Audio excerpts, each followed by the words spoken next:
I have decided to follow Jesus. I have decided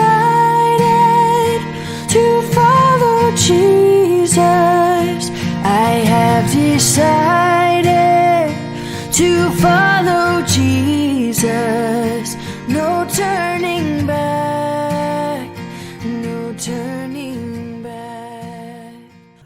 Shalom la famille, shalom partout dans le monde où vous nous suivez encore. C'est votre bien-aimé, le prophète Michel Condé. Ça fait vraiment une grande joie de nous retrouver encore une fois de plus dans notre séquence de formation et d'enseignement.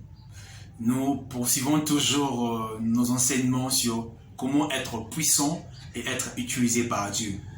Un grand merci à toute la famille partout dans le monde. Vous nous contactez, vous nous écrivez, vous nous encouragez.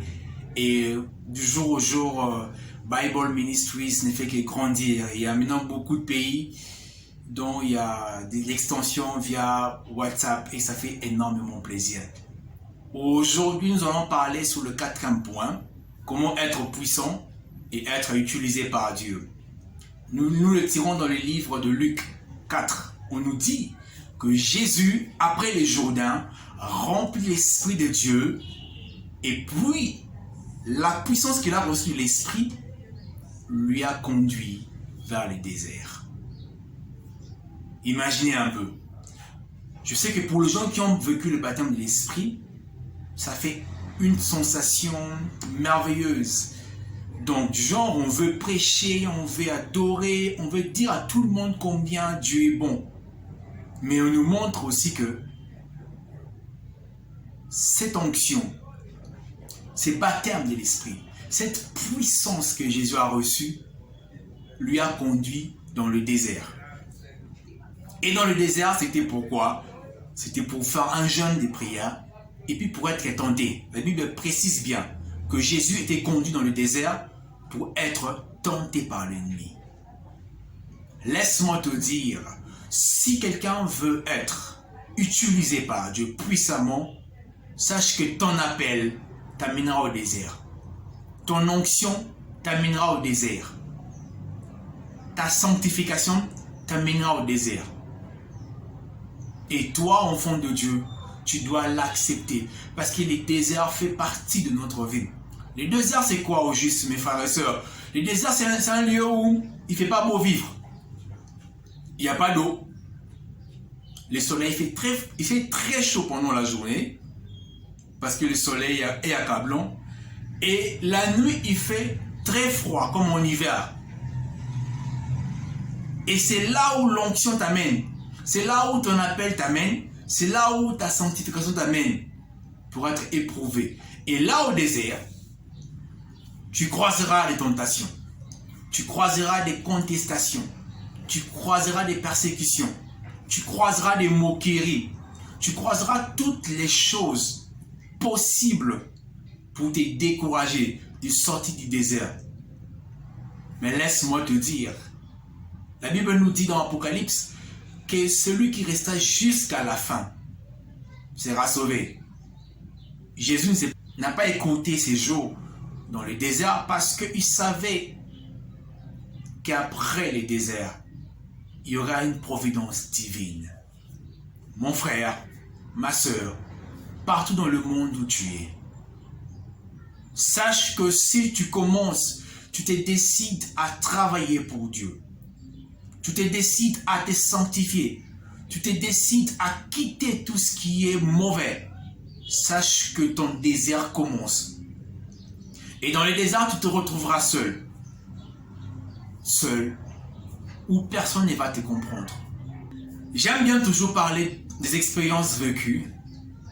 Je me souviens, j'étais encore un peu plus jeune que ça, vers les années 2007-2008. J'ai fui étudiant à l'université de Kinshasa et je travaillais dans un groupe merveilleux. Le groupe s'appelle GEA, Groupe Évangélique de l'Amphithéâtre. Par là, en passant, je salue tous mes bergers qui m'ont conduit, mes responsables, que Dieu vous bénisse. Et pendant mon réveil spirituel, c'était en 2007, j'étais rempli d'esprit, j'aimais évangéliser. J'aimais prêcher, j'aimais adorer Dieu, j'aimais. Je préférais même passer mon temps. Ma distraction était de prier. Et cette période, il y avait aussi ces vents dans les chefs de beaucoup de jeux au sein du GEA. Et un jour, Dieu m'a montré un groupe de gens qui devaient être persécutés. Je suis venu voir chacun d'eux là, dire, Dieu m'a dit que tu seras persécuté. On m'a dit, c'est vrai parce que ma famille croit à telle religion. Je me suis dit, ah, c'est vrai, voilà pourquoi elle est persécutée. L'autre aussi, ma famille croit en telle religion, ils ne sont pas chrétiens, ma famille. Et c'était comme ça. Mais moi-même, je me suis regardé et dit, moi, mon père est pasteur. Mes amis sont des chrétiens. Tout mon environnement est chrétien. Ah ben peut-être que je ne serai pas persécuté comme il faut. Mes frères et sœurs, j'étais trompé. Au contraire, j'étais persécuté. Et c'était des chrétiens qui me persécutaient aussi. Par rapport aux incompréhensions, par rapport à la vision. Frères et sœurs dans le Seigneur, la vie chrétienne ne dépend pas des hommes, ni de ton entourage, ni de ton pasteur, ni de ton église. Mais la vie chrétienne dépend de la communion que tu as, de l'expérience que tu vis au quotidien avec ton Dieu. Alléluia. Et c'est ça la force d'un chrétien. C'est ça la puissance d'un chrétien. La communication avec ton Dieu. Oui, ton église dit c'est ça. C'est ci, c'est là. Mais qu'est-ce que Dieu te dit? Oui, mon pasteur a dit ceci, c'est là. Mais qu'est-ce que le Saint-Esprit de Dieu te dit? Qu'est-ce que Dieu te dit? C'est important. Souvenons-nous de l'histoire de Balaam. Balaam, avec son âne. Balaam n'a pas obéi à Dieu. Dieu l'a dit, ne pars pas. Mais Balaam n'a pas écouté. Balaam a suivi ses propres intérêts parce qu'il commençait à insister, à insister, à insister. Dieu l'a laissé partir. Mais l'âne a vu l'ange de Dieu. L'âne s'est arrêté parce qu'il a vu l'ange de Dieu l'a menacé de mort. Mais Balaam était aveuglé par le bien, par la notoriété, par l'invitation du roi, a commencé à frapper l'âne. Or que l'âne a vu une vision de Dieu, l'âne a vu l'ange de Dieu, mais Balaam n'a pas vu, il a persécuté. Laisse-moi te dire, toi qui crains Dieu, toi qui as les yeux ouverts, toi qui vois des choses que tout le monde ne voit pas, tu seras persécuté aussi comme cet âne. L'âne a été frappé. Parce que si les grands, si les personnes qui sont censées voir ne voient pas, et que toi, qu'on néglige, qu'on méprise, tu vois quelque chose, tu seras méprisé.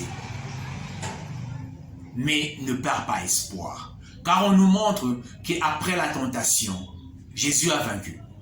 Et après sa victoire, il y a des anges qui sont venus le servir. Laisse-moi te dire, je t'encourage dans les moments difficiles, dans les déserts, dans les désespoirs, dans le rejet, dans les trahisons. Lève-toi, lève-toi, sois fort, avance. Les déserts n'est pas le terminus, les déserts c'est un passage. Du reste, Moïse, s'il est fort, s'il était fort, il a bien fait sa mission. C'est parce qu'il a été formé dans les déserts. Les déserts forgent des guerriers.